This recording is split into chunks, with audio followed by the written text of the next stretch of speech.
Welcome back. This is The Outsider, where GB News favourites from outside the political and media establishment sound off on what really matters. Has this been Labour's wokest week ever? That's what we're discussing tonight. His party may be crumbling, but today Keir Starmer was more focused on the issue of whether James Bond should be female. This is after the leader of No Opposition, that's my nickname, hope you've caught that by now, and I hope it catches on, delved into whether the issue of if it's right to say that only women have a cervix on Sunday. Take a look. Is it transphobic to say only women have a cervix? Well, it is something that shouldn't be said. I do think it's time for a female Bond. And on top of that, he's refused to take a hard line with his deputy, Angela Rayner, who was caught calling the Tories scum during an outburst at a Labour Party conference event on Saturday, saying only it's not the language I would have used. We cannot get any worse than a bunch of scum, homophobic, racist, misogynistic, absolute vile, banana republic, vile, nasty, Etonian, piece of scum. Now, this pandering may give Starmer a few likes and follows on lefty-dominated Twitter and improving nods from mainstream media executives trapped in their woke bubble.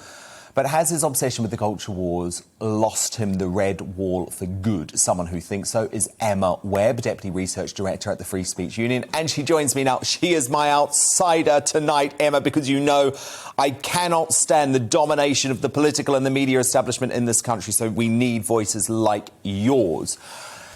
Emma, I just found this astonishing today.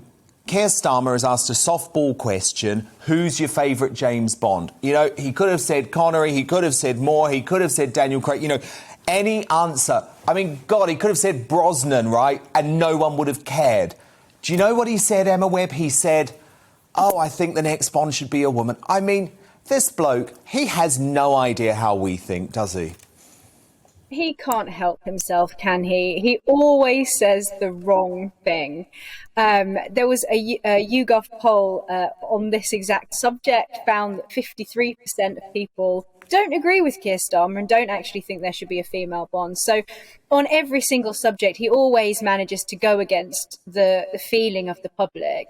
And as you mentioned there already, you know, his comments about women having a cervix, that was a response to Rosie Duffield, an MP who couldn't attend the Labour Party conference because of threats against her, fears for her life over and her safety over statements that she'd made on Twitter saying that only women have a cervix, something that Sajid Javid, the health secretary, has said is just a statement of scientific fact.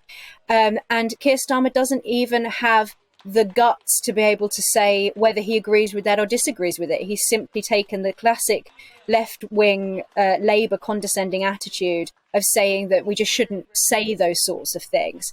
And there's an element to this that really came through in what Angela Rayner said there, that, you know, the bile that she was spitting in that speech, that really comes through. And it's something that I think working class people in the Red Wall and in other parts of the country have felt for a long time, which is that the Labour Party hold the working class in contempt, far from even being able to mend the complete disconnect.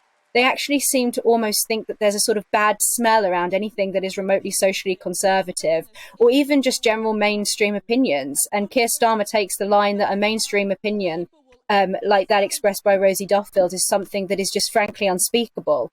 And as I say, you know, this sort of real bitter disdain came out in the comments made by Angela Rayner earlier in the week.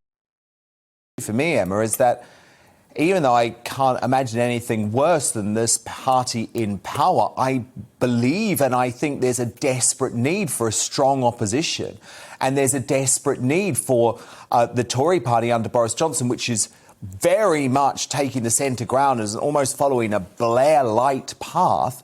There's a need to keep them honest, and Labour just seem incapable of doing that.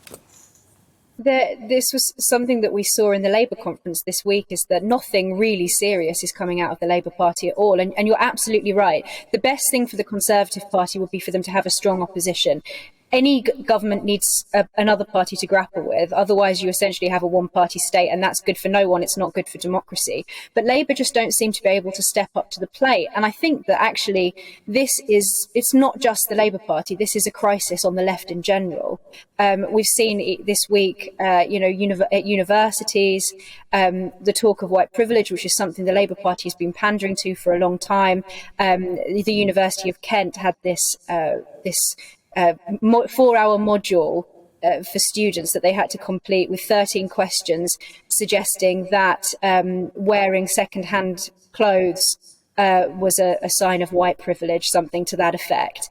And I think that the message that this sends to working class voters in places like the Red Wall, people like my family, is that they are being lumped in with this concept of white privilege, even though that is completely contrary to their experience. The Labour Party and the left in general are asking them to believe things that go against their own common sense, and they're being asked to accept an identity that is being imposed on them, telling them that they're privileged, even though that is so far from their experience, even though that is far from the experiences that have been reported. Report after report has shown that white working class boys are underrepresented in higher education.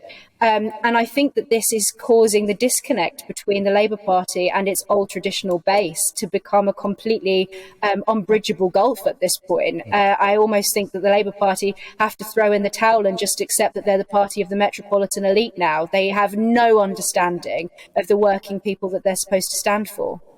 Emma Webb, our outsider tonight. Such a pleasure to talk. Thank you, Emma. We'll speak again very soon.